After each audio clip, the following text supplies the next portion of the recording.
சரிங்களா? இப்ப அந்த ரெண்டு விஷயத்துல முதல்ல வந்து பாத்தீங்கன்னா இன்னைக்கு நம்ம பாக்குறவங்க நல்லவரை பாத்தீங்கன்னா பெண்கள் எல்லாருமே எல்லா ஸ்டேட்லயுமே எல்லா இடத்துலயுமே முன்னேறி வர மாதிரி தான் பாத்துருக்கோம், முன்னேறி வர மாதிரி தான் பாத்துட்டு இருக்கோம். யாருக்கும் அது கிடையாது.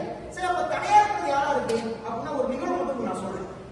கர்நாடகாவில் ஒரு நிகழ்வு இருந்துச்சு. ஒரு பத்திரிகையாளர் அவங்க என்ன பண்றாங்கன்னா ஒரு பத்திரிகையில ஒரு எழுதுறாங்க. யார் எழுதுறாங்கன்னா பெண்களுக்கு விடுதலை எதுவுமே கிடைக்கல அப்படின்னு எழுதுறாங்க. சரிங்களா? அப்ப என்னன்னா அந்த பத்திரிகையில அந்த செய்தி வந்தாச்சு. அது பத்திரிகையாளர் வந்து அந்த பெண்கள் வேலை பார்க்கறாங்க, பத்திரிகையில அந்த துறையில் இருக்கிறாங்க, அவங்க எழுதிட்டாங்க. அப்போ வந்து எழுதும் பொழுது அந்த செய்தி வந்தாச்சு. எல்லா உலகங்களுக்கும் பரவிட்டு செய்தி பரவிட்டு அப்படின்னா முடியலையே அப்படின்னு சொல்லும் பொழுது அதை அவங்க எடுத்து வைக்கிறாங்க. என்ன எடுத்து வைக்கிறாங்கன்னா பெண்கள் வந்து இன்னும் சுதந்திரமா வேலைக்கு போறாங்க இல்ல அப்படின்னு அப்ப விளக்கம் சொல்லும்போதுதான் பெண்களுக்கு புரியுது. அப்ப என்ன நினைக்க போறாங்கன்னா இது வரைக்கும் சரியா தான் இருக்கு அப்படிங்கிற குழந்தைகள் அவங்க போயிட்டு இருக்காங்க. அப்ப அவங்க வெளிப்படுத்தும் பொழுது அது சரியா படுது அப்படின்னா நம்ம என்னதான் பின்தங்கி இருக்கும் அப்படின்னு பார்க்கணும். சரிதானே? அப்படின்னா என்னெல்லாம் பின்தங்கி இருக்கும் உங்களுக்கு என்ன தோணுது தாராளமா சொல்லலாம். பெண்கள் வந்து எதற்காக பின்தங்கி இருக்காங்க? யாராலும் பேசலாம்.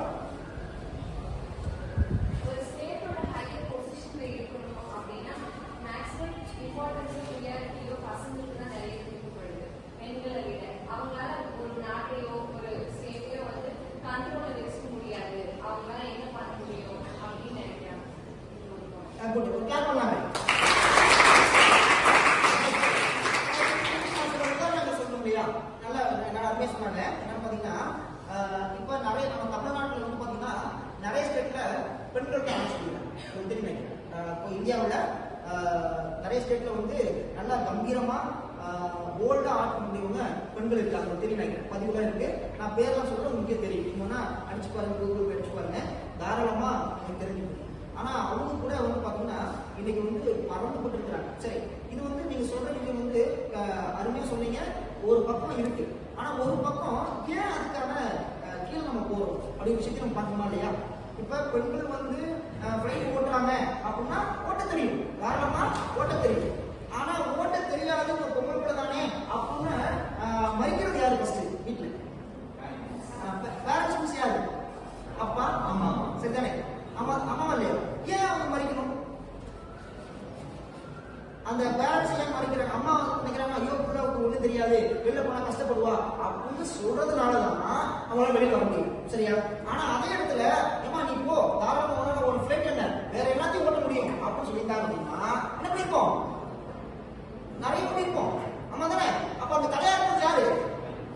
பேரண்ட்ஸ் இருக்கிறத விட பெண் சமூகம் சொல்றேன். நீ பெற்றோர் இருக்கிறத விட பெண் சமூகம் தான் நமக்கு வந்து பெண்களுக்கு தடையா இருக்கிறாங்க. இந்த ஆளுகளால ஒன்றும் சாதிக்க முடியாது, இந்த பெண்ணால ஒன்றும் பண்ண முடியாது அப்படின்னு யார் தடையா இருக்கிறா?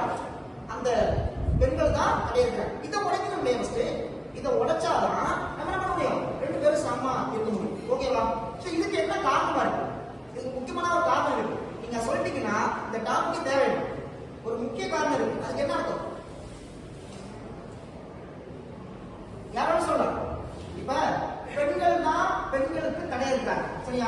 நான் ஆண்களுக்கு அப்புறம் பேசுறேன், கண்டிப்பா பேசுறேன். ஆண்கள் தடையா இருக்காங்க, அது அப்புறம் வந்துடுறேன். ஆனா ஒரு வேலையை பார்க்கும் பொழுதோ பெண்கள் முன்னேறி வரும் பொழுதோ அந்த முன்னேற்றத்தை ஃபர்ஸ்ட் தடுத்து நிற்கிறது ஒரு பெண்ணா தான் இருக்கு. சரியா? அது எங்க அந்த அந்த எண்ணம் வந்துச்சு? ஒண்ணு சூப்பர் பொறாமையா இருக்கலாம். ஓகேவா? தன்னை விட்டு இன்னொருத்த கூப்பிடாது அப்படிங்கிற ஒரு எண்ணம் இருக்கலாம். சூப்பர். அப்புறம் பயம். வேற அவ்வளவுதானா? நீங்க சொல்லலாம். தம்பி ஆண்களுக்கு பேசினா நீங்க உடம்பு இருக்கு இல்லையா? சரி, பரவாயில்ல. சரி, என்னவா இருக்கு? நானே சொல்லிட்டுமா? ரைட், கவனிச்சுக்கோங்க.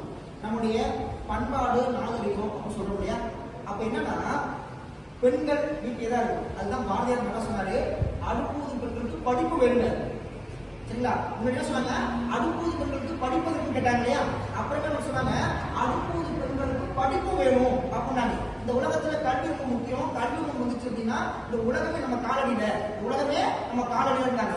அவங்க என்ன பண்றாங்க அப்படின்னா இந்த பண்பாடு, நம்மளுடைய பண்பாடு நாகரிகத்துக்கு அடிப்படையில அவங்க பழைய அடிப்படையில முன்னிருந்தாங்க. பெண்கள் எல்லாம் இப்படிதான் இருக்கணும் அப்படின்னு சொல்லியே அவங்க எண்ணம் முழுக்க பெண்கள் இப்படிதான் இருக்குன்ற எண்ணம் வந்துருச்சு. சரியா?